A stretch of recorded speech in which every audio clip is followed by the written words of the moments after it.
এরে জামশির মানুষ, এরে আমার আব্বা জিরারি, ও আমার আম্মা জিরাগম, এবার মারাও কষ্ট করতে চায় না, মারাও পরিশ্রম করতে চায় না, অথচ কই নবীরে ভালোবাসি, নবীরে ভালোবাসি। কিন্তু দেখেন নবীর দিকে তাকায়া ওই দয়াল নবীজি কেমনে সংসারটারে চালাইছে, নবীজির এতগুলি স্ত্রী কেমনে নবীজি চালাইছে, একটা স্ত্রীও নবীজির মুখের উপরে দিয়া কথা বলে নাই। দয়াল নবীজি যা বলছে ওই স্ত্রী সমস্ত কিছুই মাইনা নিছে। কথা বলেন ঠিক কিনা?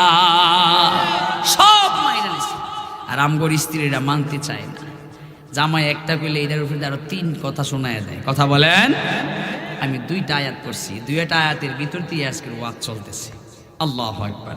একটু নবীর ভালোবাসা সম্পর্কে শোনাবো, আর আরেকটু মা বোনদের পর্দা নিয়ে একটু কথা বলবো। রাজি আছেন না নাই? পর্দার ওয়াজ শুনতে রাজি আছেন না নাই? আগে মহিলাদের আগে আমগর পর্দা দরকার। আরে জামশির মানুষ, ও আমার আব্বা জিরা, আরে আমার আম্মা জিরা গো, দয়াল নবীজি নিজে নিজে নিজের জুতা সেলায়, মা আয়েশা সিদ্দিকা রাদিয়াল্লাহু তাআলা আনহা নিজে নিজে নিজের কাপড় সেলায়। আর এরারে এত 3 পিস এত কিছু কিনা, 12 হাত লম্বা শাড়ি কিনা দেওয়ার পরেও এরার পোষায় না। এরপরেও কই তোমার সংসার করতাম না। কথা কয় ঠিক নি, ঠিক নি। এরপরেও কই পোষে। আই হায়, মরিচ বাটা, হলুদ বাটা, আদা বাটা, রসুন বাটা, ব্লেন্ডার, একেবারে পাউডার, গুঁড়া কইরা আয়না দিয়া, প্রেসার কুকার, কারেন্টের চুলা, গ্যাসের চুলা, যা কিছু আছে সব কিছু দিয়ে বেডির মন পাই না। কথা বলেন। আরে বাড়িতে গেলে আজকে দরজা খুললে খুলবো, না খুললে নাই, ভাত দিলে দিব, না দিলে নাই, ওয়াজ আজকে হইতেই হোক। এরে জামশির মানুষ, আরে আমার আব্বা জিরারি, ও আমার আম্মা জিরা গো, কানটা লাগায় একটু শোনেন। এবারে নবীজির নিজের জুতা নিজে সেলাই করে, নিজের জুতা নিজে রং করে। এবার মা আয়েশা সিদ্দিকাও নিজের কাপড় নিজে সেলাই করে। এই জন্য কি ইজ্জত কমছে না আল্লাহর কাছে বাড়ছে? জোরে কান। আমগো দেশে কিছু নবাব আছে 2 টাকা রুজি করে না, 9 টাকা উড়াইতে চায়। বাবারে আমি আমার নিজের জুতা এখনো আমার রুমের সামনে সাক্ষী আছে, জায়গায় দেখেন আমার রুমের সামনে একদম ব্রাশ আছে, একদম কালি আছে। আসার সময় যদি দেখি জুতাটা আমার একটু বৃষ্টি হয়ে গেছে, ময়লা হয়ে গেছে, একটা নেকড়া দিয়া জুতাটারে মুছি, ব্রাশটার মধ্যে ডিব্বাটা খুইলা কালিটা লাগায় আর নিজেই জুতা ব্রাশ করে কন্যা মার হাবা। আর হে নবাবের পশ্চিমমঙ্গল গিয়া ওই কয় স্টেশন গিয়াই কয় ফাউডা এইভাবে দিয়া, বাজান বিয়া তুমি আপনার ফাউডা এইভাবে দিয়ে কয়, এই বেটা এটা রং করে দে। হ্যাঁ, কেমন বিয়াদব চিন্তা করছেন? হ্যাঁ, ছোট বড় মানে না, কয় এই রং করে দে এটা, তুই তুকার করে কথা কয়। রিক্সার ড্রাইভারে আমরা কই, এই রিক্সা যাইবি? রিক্সা কয় না বাজান যাব না, না মামা যাব না। এখন শিক্ষিত রিক্সার ড্রাইভার না আমরা?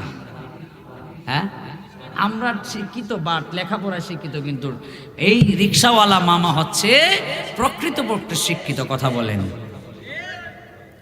এগুলো আচরণগুলো, এগুলোই আপনার দেখবেন আল্লাহ কোরআনে বলে ওয়াবতাগু ইলাইহিল ওয়াসিলা, তোমরা উসিলা তালাশ করো, কেমনে জানি তোমরা রে মাপ দিব আমি। হায় হায় হায় হায়, আমাদের একটা ভালো আচরণ, মুচকি হাসি দিয়া একজনকে সালাম দিয়া কথা বললে, এই ভালো আচরণটাই আমাকে জান্নাতে নিয়ে যেতে পারে, আর বেশি কিচ্ছু লাগে না। কথা বলেন। মাঝে মধ্যে এলাকায় কিছু পাওয়া যায় না, এটার চেহারা টেহারা মাশাল্লাহ সুন্দর, কিন্তু এটার কথা শুনলেই মানছে এটার কথা কইস না। আর মাঝে মধ্যে এমন লোক আছে চেহারা কালা, কিন্তু কয় বাপরে তার ব্যবহারটা বড় ভালো। আল্লাহ। আরে জামশির মানুষ, শ্রীমঙ্গলের মানুষ শোনো। এবার হযরতে আলী আর মা ফাতিমা দুইজনে মিলা ঘরটারে সংসারটারে শান্তি করতেছে।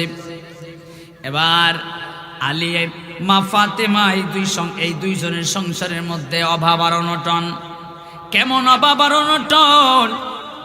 মা ফাতেমা খেজুর গাছের চামড়া দিয়া বাকল দিয়া বালিশ বানায়া ঘুমায়। এমন অভাব আর অনটন ছিল সংসারের মধ্যে। আরাম করে বউরে বালিশ, নরম বালিশ কিনা দেওয়ার পরে কয় না এটা হইতো না, শিমুল তুলার বালিশ আরো দামিটা লাগবো। আয় হায়, আরে শ্রীমঙ্গলের মানুষ। এবার আলী আর মা ফাতেমার সংসারে এত অভাব অনটন ছিল, এত অভাব অনটন ছিল। খেজুর গাছের চামড়া দিয়া বাকল দিয়া বালিশ বানায় ঘুমায় মা ফাতেমা। আমার আল্লাহ দেখে কি দেখে না? ওই আল্লাহ ডাক দিয়া কই, ফাতেমা রে, ও ফাতেমা, ও ফাতেমা, তোমারে যাও যাও, এত কষ্ট আলীর সংসারে করতেছো, এই জন্য তোমারে জান্নাতি মহিলাদের সরদার নিয়ে আমি আল্লাহ বানায়া দিলাম। মহিলারা পাগল হইয়া জায়গা পীরের কাছে বায়াত হওয়ার জন্য। পীর সাহেব খুঁজে খালি পীর পীর পীর কুইয়াছে খুঁজে। পীরটাও কেমন জানেননি? না এটা কইতাম না, না না না না, তা কইলে আপনারা রাগ করবেন আবার। হ্যাঁ কইতাম, তাইলে একটু কই মুই, হ্যাঁ কই না আবার কইতাম না, মানে কোনটা মানে কোনটা না। আরে শ্রীমঙ্গলের মানুষ, সব বুঝি আমরা। কোন দিক গেলে লস হবে, কোন দিক গেলে লাভ হবে, আমরা সব বুঝি, কিন্তু বুঝি না শুধু ইসলামের বেলায় বুঝি না। একবার ইমাম সাহেব ডাক দিয়া কইও, বাবা তুমি নামাজ পড়ো না কেন? কই হুজুর পড়মু। আর কিছুদিন পরে ওই লোকটার সাথে দেখা হয়েছে। আয়া ইমাম সাহেব ডাক দিয়া কই, হুজুর আমার গুরুটা দেখছিলেন নি? কয় হ দেখছি। কই একটু আগে এটা মসজিদের ভিতরে ঢুইকা গেছিল, ওই দেখো গাছের লগে আমি একটু বাইন্দা রাখছি। কয় হুজুর কি করলেন? হ্যাঁ এই গরুটারে আপনি বাইন্দা রাখছেন, এটা কেন? কই হুজুর আমারই কি জীবনে মসজিদ আপনি দেখছেন? কয় না। কই এটা বুঝে না দেখেন না আইছে? আমি বুঝি এর লেগে মসজিদে আই না। কথা বুঝেন নাই? হ্যাঁ কয় আমারে কোনোদিন মসজিদে দেখছেন? কয় না। এই খাড়াসে তো কোনোদিন মসজিদ দেখি নাই। কয় তাহলে গুরুটা আইসে, এটা না বুঝে না দেখে এটা আইসে। না আমি বুঝি দেখে আমি মসজিদও আই না। আল্লাহ চিন্তা করছেন এমন দুই একটা পাবলিক শ্রীমঙ্গলে নাই? হ্যাঁ আয় এরা জামশির মানুষ। ও আমার আব্বাসিরা রে, আমার আম্মাসিরা, এবার এত সংসারে এত অভাব-অনটন মা ফাতেমার আলীর সংসারে। এবার একদিন আমার নবীজি মনস্থ করলেন মা ফাতেমারে দেখবেন। মা ফাতেমারে দেখার জন্য ফাতেমার ঘরের ভিতরে যাওয়া শুরু করলেন, ঘরের দিকে যাওয়া শুরু করলেন। ঘরের দিকে আসার পরে মা ফাতেমার দরজার সামনে যখন আসছে, ফাতেমা টের পায়া গেছে। টের পায়া কয়, আব্বা ঘরের ভিতরে আসবেন না, ঘরের ভিতরে আসবেন না। কেন রে মা ফাতেমা, কেন ঘরের ভিতরে আসবে না? কয় আব্বা গো, আলী আর মা ফাতেমার ঘরে এমন অভাব অনটন চলতেছে। বাবারে আমার শরীরে চতর ঢাকার জন্য ভালো কোনো পোশাক, ভালো কোনো কাপড় নাই। এবার আমার নবীজি মাথার পাগড়ি মুবারক খুলে দিলেন। আরে নে রে ফাতেমা, নে রে ফাতেমা, নে নিয়া তোমার কাপড় শরীরের উপরে ওই পাগড়ি মুবারকটা পেছাও। মা ফাতেমা এই মাথার নবীজির মাথা মুবারকের এই পাগড়িটা নেয়া মা ফাতেমার শরীরের মধ্যে দিলেন, শরীরটাকে ঢাকলেন। আরে আমার আব্বা ছিলাম। এরপরে আরেকদিন তুই নবীজি মা ফাতেমার ঘরে আসলেন, জিজ্ঞেস করলেন, ওরে ফাতেমা আজকে তোমারে দেখতেছি, আলীরে কেন দেখতেছি না? কয় আব্বা আলীর সাথে আমার একটু ঝগড়া ফাসাদ হয়েছে, সেই জন্য আলী ঘরে নাই, আমার সাথে একটু রাগান্বিত কইরা বাইরে হয়ে গেছে।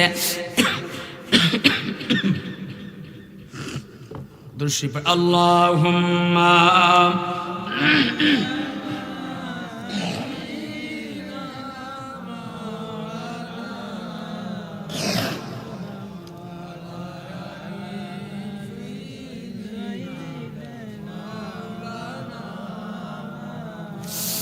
এরা জামশির মানুষ।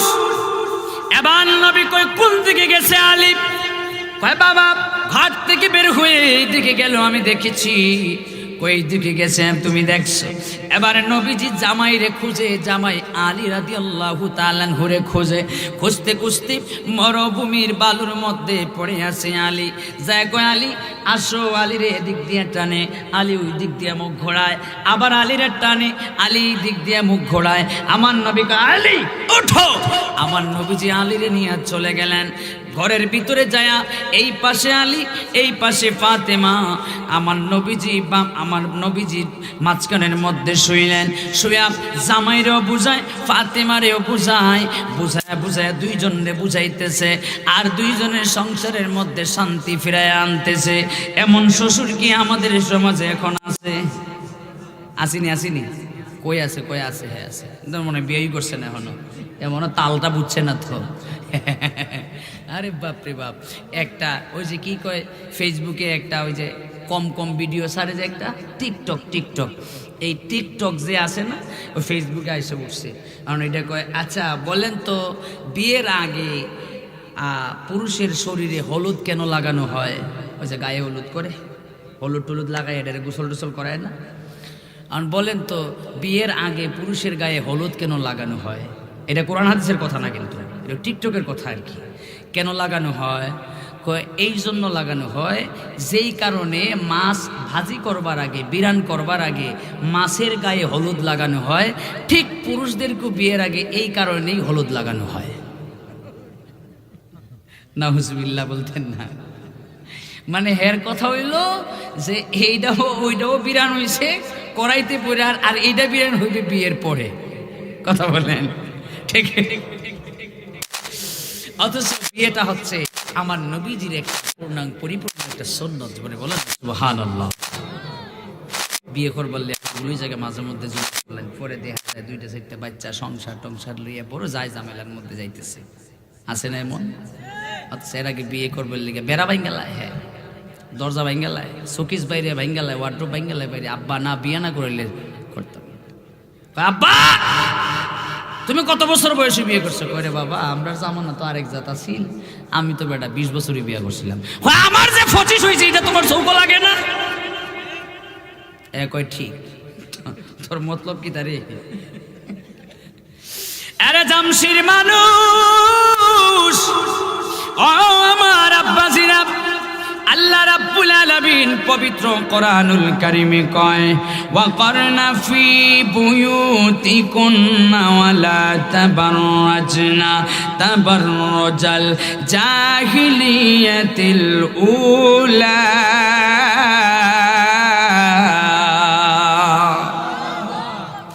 আল্লাহ ডাক দিয়া কয়, পৃথিবীর মহিলারা রে, ও পৃথিবীর মহিলারা রে, তোমরা জাহিলিয়া যুগের মহিলাদের মতো ঘর থেকে সাজসজ্জা কইরা, পর্দা বেপর্দা কইরা উলঙ্গ অর্ধলঙ্গ হইয়া বের হইও না। কেন রে? জাহিলিয়া যুগের মহিলা কি করত? জাহিলিয়া যুগের মহিলারা কি করত জানেন নে? ওই বাবা বেপর্দা হইয়া অর্ধনগ্ন উলঙ্গ হইয়া তারা ঘর থেকে বের হইত। এখন শ্রীমঙ্গলের মার্কেটে পাওয়া যায় কি যায় না? মৌলভীবাজারে মার্কেটে পাওয়া যায় কি যায় না? কনি দিয়া গুতা মারে বেডারে গুতা দিয়া কয় সরেন, টাইম নাই। কথা গান।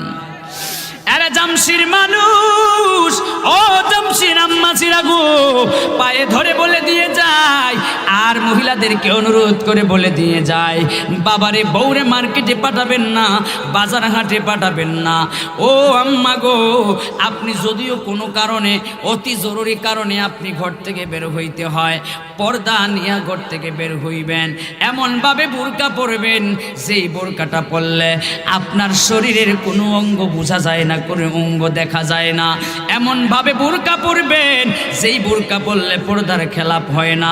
এই ধরনের বোরকা পইরা আপনি ঘর থেকে বের হইবেন, ঠিক কিনা বলে? আর হেরা বোরকা বানাইছে, আগে তো আসিল মাশাল্লাহ পুরাটা একদম আমরা জুব্বার মতো আর কি, কাটা কোডা নাই। এখন মাঝখান দিয়ে আবার কাইটটা রাখছে, আগের মতো এখন মাঝখান দিয়া কাইটটা রাখছে। এখন আবার বোরকা পইরা আবার দেখছে ওন্না ঠিকই আছে, এখন মুখ খোলা। 10 লাখ টাকা দিয়া ঘরের আপনার বিল্ডিং বানায়া তারপরে দরজা জানালা না দিলে যেরকম লাগবো ঠিক তেমনিভাবে এত টাকা দিয়া বোরকা পইরা মুখ না ঢাকলে ওই রকমই লাগবো। কথা বলেন, বোরকা পরলে তুই মুখ ঢাকলি না কেন? এটা কোন বোরকা, এটা কোন পর্দা আমি বুঝি না। মুখেই তো মানুষের আকর্ষণ। কথা বলেন, মুখে আকর্ষণ না? মুখ দেখলেই বাকিটা পরেরটা পরে, আগে মুখ দেখা বাকিটা। আরে জামশির মানুষ, ও মার আম্মাজিরা গো, বোনরা গো, এই জন্য বাড়ির বাহির হইলে স্বামীর অনুমতি নিয়ে বাহির হবেন। শুধু তাই নয়, আপনি বাড়ির ভিতর থেকে বাহির হইলে আপনি স্বামীর অনুমতি নিয়ে বের হইয়া পর্দার সহিত বের হওয়ার চেষ্টা করবেন, নতুবা আপনি বাড়ি থেকে বের হয়েন না। যদি স্বামীর বিনা অনুমতিতে বেপর্দা নিয়ে আপনি ঘর থেকে বের হন, তাহলে আপনি জাহান্নামে যাইবেন, জাহান্নামে যাইবেন। আমার নবীজি মেরাজে গেলেন, মেরাজ থেকে আয়েশা মহিলাদেরকে সাবধান করছে, আরে দুনিয়ার মহিলারা সাবধান হয়ে যাও, সাবধান হয়ে যাও। ইয়া রাসূলুল্লাহ, মেরাজ থেকে আয়েশা আপনি মহিলাদের কেন আগে সাবধান করলেন? আমার নবীজি ডাক দিয়া কয়, আমি মেরাজে গিয়া জিব্রাইলের সাথে কইরা জান্নাত ঘুরেছি, জাহান্নাম ঘুরেছি, সব ঘুরা দেখছি, তবে জাহান্নামের ভিতরে মহিলাদেরকে সবচাইতে বেশি দেখেছি, এই জন্য মহিলাদেরকে আমি সাবধান করতেছি। আর রাসূলুল্লাহ নবীজি, জাহান্নামের ভিতরে সবচাইতে মহিলা বেশি কেন? আমার নবী ডাক দিয়া কয়, কয়েকটা কারণে জাহান্নামের ভিতরে মহিলারা বেশি। কি কারণে নবী বলতেন যদি? আমার নবী কয়, এক নাম্বার কারণ হলো মহিলারা একজনের আরেকজনের ঝগড়া লাগাই বদদুয়া দিতে পছন্দ করে বেশি, ঠিক কিনা?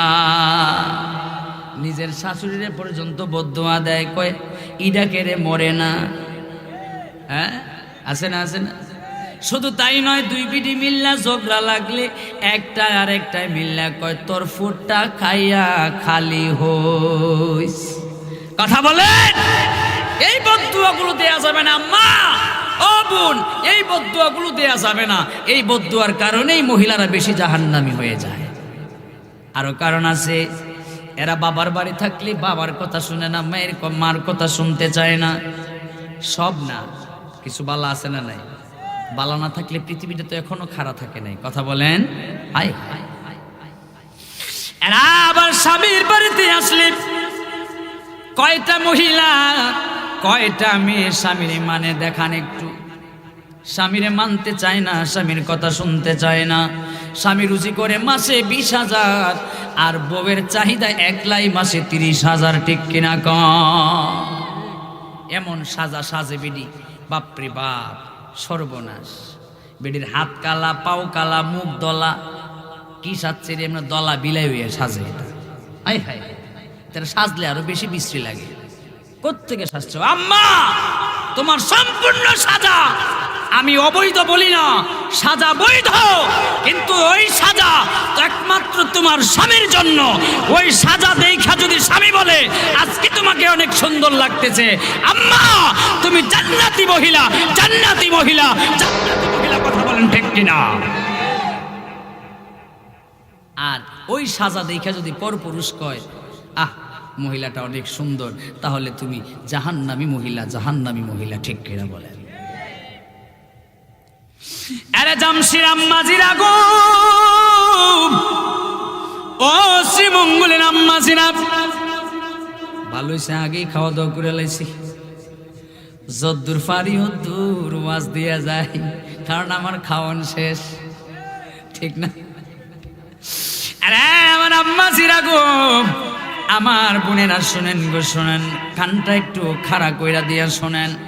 আম্মা গো, আপনারা জান্নাতে যাওয়াটা তো আমাদের চাইতে আরো বেশি সহজ। আপনি যদি আপনার স্বামীর খেদমত করেন, আপনি যদি আপনার সংসারটারে গোছায় রাখেন, ও আম্মা এত কি দরকার পড়ছে আপনি সাতগাঁও শ্রীমঙ্গল মৌলভীবাজার যাওয়ার জন্য? আম্মা গো, জামাই যেটাই না দেয় ওইটার উপরে সন্তুষ্ট থাইকে যদি আপনি কবরে যাইতে পারেন, আপনি হয়ে যাবেন আল্লাহর একজন ওলি, ঠিক কিনা রে বাবা? High high. আরে আমার আব্বাসিরা, এবার মুরব্বিন আব্দুল কাদের জিলানী, মাহবুবে সুবহানী, কুতুবে রব্বানী, ওনার আব্বা আবু সালে মুসা জঙ্গি, আবু সালে মুসা জঙ্গি একদিন দেখতেছে আইসা ওনার বাড়িতে একটা কাজের লোক কাজ করতেছে, আর বড় পীরের আম্মা উম্মুল খায়ের মা ফাতেমা ওনার একটা চাদর অথবা যে কোনো একটা পোশাক বাড়ির উঠানের মধ্যে রোদে শুকাইতে দিছে। ওই রোদে শুকাইতে দেওয়ার পরে একবার আবু সালে মুসা জঙ্গি আইসা দেখে ওই কাপড়ের দিকে কাজের লোকটা একবার তাকায়, আবার কাজ করতেছে, আবার ওই কাপড়ের দিকে তাকায়, আবার কাজ করতেছে। আবু সালে মুসা জঙ্গি বড় পীর আব্দুল কাদের জিলানীর আব্বা দেখলেন এই লোকের নজর তো ভালো না, এই লোক আমার স্ত্রীর কাপড়ের দিকে একবার তাকায় আরেকবার কাজ করতেছে, কাহিনীটা কি? ওনার মনে মনে এই লোকের চাওয়াটা তো ভালো নয়, এই জন্য ওই লোকটার একটা ধমক মাইরা আমার বড় পীরের আব্বা বড় পীরের আম্মার ওই কাপড়টা ওই চাদরটা টান মাইরা নিয়া সাথে সাথে আগুনে পোড়ায়া দিলেন। এমন রে বাবা, ওই মার গড়ে ওই বাবার গড়ে জন্ম নিছে আব্দুল কাদের জিলানী। আর আমরার মারা আমরার বোনরা শুধু বাড়িতে নয় বাড়ির উঠানে তো না, বাড়ির রাস্তার মধ্যে পর্যন্ত কাপড় দেয়। শুধু রাস্তার মধ্যে কাপড় দেয় না, এই যে একটা সময় আসছে এই সময়টার মধ্যে পুরা মাস বন্ধ নিয়ে কাপড় রইদ দেয়। কথা বলেন, আরে তুমি কি জাত স্বামী হইলা, তুমি কি রকম জামাই হইলা যে তোমার বউ একেবারে বাড়ির আঙ্গিনা পার হইয়া বন্ধের মাঝখানে নিয়ে তারপরে কাপড় শুকাইতে দেয়। আর ওই বউয়ের কাপড় কত পর পুরুষরা দেখে, এটা তুমি কেমন মুসলমান? ও মুসলমান, তোমার কি একেবারেই মুসলমানিত্ব চলে গেছে? তোমার কি একেবারেই আল্লাহ রাসূলকে দিয়ে ডর ভয় নাই? তোমার স্ত্রীর কাপড় কেন রাস্তায় বেড়ায় শুকাইতে দিবা? কেন তুমি তোমার স্ত্রীর কাপড় উঠানের মাঝখানে শুকাইতে দিবা? যেইখানে কাপড় শুকাইতে দিলে পরপুরুষের চোখে পড়ে, ওই পরপুরুষের চোখের থেকে বাঁচাইতে হলে আপনার স্ত্রীর কাপড় আপনার স্ত্রীকে বাঁচাইতে হলে আপনি কাপড় শুকানোর ব্যবস্থা আলাদা করা লাগবো কি লাগতো না? কথা বলেন, কয়জনে রাখছে? এরা জামশির মানুষ, ও আমার আব্বা জিরারি, আমার আম্মা জিরা গো, গভীর মনোযোগ দিয়ে শুনবেন রে বাবা। এবার আল্লাহর নবীকে কেমন ভালোবাসবেন একটু শুনতে চাই কি চাই না? কথা কন, আল্লাহর নবীকে কেমন ভালোবাসেন এটা শুনতে চাই কি চাই না? ওরে বাবাজিরা আমার, গভীর মনোযোগ দিয়ে শুনবেন। আল্লাহর নবীকে ভালোবাসবেন দাড়ি দিয়া, 1 নম্বরে বলছিলাম। 2 নম্বরে ভালোবাসবেন নামাজ দিয়া। 3 নম্বরে ভালোবাসবেন সদা সত্য কথা দিয়া। 4 নম্বরে ভালোবাসবেন রোজা দিয়া। 5 নম্বরে ভালোবাসবেন এই দুনিয়ার যত খারাপ কাজ আছে তার থেকে বাইচা থাইকা। আপনি 5 ওয়াক্ত নামাজ পড়লেন, কারো হক মেরে দিলেন না, কারো সাথে আপনি কারো টাকা পয়সা মেরে দিলেন না, হক মেরে খাইলেন না, সুদের লেনাদেনা করলেন না, ঘুষের লেনাদেনা করলেন না, 5 ওয়াক্ত নামাজ পড়লেন, মা বাবার সেবা যত্ন করলেন, আপনি হচ্ছেন জামানার একজন ওলি। ঠিক নি রে বাবা? আপনি একজন ওলি হইতে গেলে পারে জঙ্গলে আপনার বাড়ি বাড়ি রাস্তাঘাটে ঘোরানোর প্রয়োজন নাই, আপনি একজন ওলি। আরে আমার আব্বা জিরারি, ও মার আম্মা জিরা গো শোনেন। এবার সাহাবী ডাক দিয়া কয়, ইয়া রাসূলুল্লাহ, নবী গো, আমি আপনার সাথে যুদ্ধে যেতে চাই। কে রে সাহাবী, আমার সাথে কেন যুদ্ধে যাইবা? কি কারণে যুদ্ধে যাইবা? কয়, নবী গো, আপনার সাথে যুদ্ধে গিয়া ইসলামের খেদমত করতে চাই। আপনার সাথে যুদ্ধে গেলে ইসলামের খেদমত হবে। নবী গো, এই খেদমতটুকু নবী গো আমি করতে চাই। আমি যদি এই খেদমতটুকু করে মরতে পারি, নবী গো, আমি জান্নাতে যেতে পারবো, আল্লাহর সান্নিধ্য লাভ করতে পারবো। এবার নবী ডাক দিয়া কই, সাহাবী রে, তোমার বাড়িতে কি মা বাবা আছে? এবার সাহাবী ডাক দিয়া কই, ইয়া রাসূলুল্লাহ, নবীজি, আমার বাড়িতে মা আছে, বাবা আছে। আমার নবী কয়, সাহাবী রে, আমার সাথে যুদ্ধ করার দরকার নাই, আমার সাথে যুদ্ধ করার দরকার নাই। সাহাবী রে, তুমি বাড়িতে চলে যাও। ইয়া রাসূলুল্লাহ, কেন গো বাড়িতে চলে যাব? আমার নবীজি কয়, যা মার সেবা করো, বাবার সেবা করো, তাহলে আমার সাথে যুদ্ধে যায় যে সওয়াব পাইতা এর চাইতে বেশি সওয়াব পাইবা ওই মা বাবার খেদমত করলে। কন্যা সুবহানাল্লাহ, আওয়াজ দিয়ে বলেন ইয়া রাসূলুল্লাহ। ইসলামে যুদ্ধের চাইতে গুরুত্ব ওই যুবকের মা বাবার বেশি। মা বাবা বৃদ্ধ হইলে খেদমত করা লাগবে কি লাগতো না? আরে আমার আব্বাজিরারি, ও আমার যুবকের দল শোনো। এবার নবীজি ঘোষণা দেওয়ার পরে ওই সাহাবী বুঝে গেলেন নবী যেইটা বলছে এটাই সঠিক কথা। বলেন নবী গো, ও মায়ের নবীজি একটু এখান থেকে এখানে একটু আসলাম। এবার হযরতে আবু হুরায়রা রাদিয়াল্লাহু তাআলা আনহু ডাক দিয়া কয়, নবী গো আপনার একটা কথা শোনায় দিতে চাই। ইয়ার আমার নবী ডাক দিয়া কয়, ওরে আবু হুরায়রা কি কথা শোনাইবি রে? নবীজির শ্রেষ্ঠ একজন সাহাবী আবু হুরায়রা, যিনি অনেকগুলো হাদিস বর্ণনা করেছেন। এবার ডাক দিয়া কয়, নবী গো, ও মায়ের নবীজি আমি এই কথাটাই শোনায় দিতে চাই। ও নবী গো, আমি তো মুসলমান হয়েছি, আপনার সাহাবীও হয়েছি। নবী গো, আপনার হাদিসগুলো আমি চেষ্টা করি সংরক্ষণ করার জন্য। ও নবীজি, কিন্তু আমার বাড়িতে আমার মা আছে। আমার মাটা এখনো ইসলাম ধর্ম গ্রহণ করে নাই। আমার মাটা এখনো পর্যন্ত মুসলমান হয় নাই। তাহলে কি হয়েছে রে আবু হুরায়রা, একটু কইলা কো। আমার আবু হুরায়রা ডাক দিয়া কই, ইয়া রাসূলুল্লাহ নবী গো, আমি যে আপনার দরবারে আসি আবার আপনার দরবার থেকে বাড়িতে যাই। যখন বাড়িতে যাই আমার মা আমাকে গালিগালাজ করে, আমার মা আমাকে বকাঝকা করে। আরে আবু হুরায়রা কি জন্য করে? আবু হুরায়রা ডাক দিয়া কই, নবী গো, এই জন্য করে আমি মুসলমান হয়ে গেছি। আমি আমার নিজের ধর্ম ছেড়ে দিয়েছি। আমি আপনার কাছে বায়াত গ্রহণ করেছি। নবী গো, আমি আপনার হাতে হাত রেখেছি। এই জন্য গো নবী, আমার মা আমাকে বকাঝকা করে গালিগালাজ করে কথা শোনায়। এবার আমার নবী ডাক দিয়া কয়, এইটা তোমার মা, তোমার মনে আছে কিনা? এবার আবু হুরায়রা ডাক দিয়া কই, নবী গো, হ্যাঁ এটা আমার মা। ও আবু হুরায়রা, ওই মা মনে রাখবা, ওই মা তোমারে 10 মাস 10 দিন গর্ভে ধারণ করছে। ওই মা তোমারে বুকের দুধ 2 বছর পান করাইছে। ওই মা তোমারে লালন পালন কইরা বড় করছে। ওই মা তোমারে বড় কষ্ট কইরা বড় করছে, পালন করছে। আরে আবু হুরায়রা রে, ও আবু হুরায়রা, যদিও তোমার মা তোমার মুসলমান হয় নাই, যদিও তোমার মা ইসলাম ধর্ম গ্রহণ করে নাই, তবে শুনো রে আবু হুরায়রা, ওইটা তোমার মা, ওইটা তোমার মা, এতে কোনো সন্দেহ নাই। মায়ের নামে আমার কাছে বিচার দিতে আসবা না।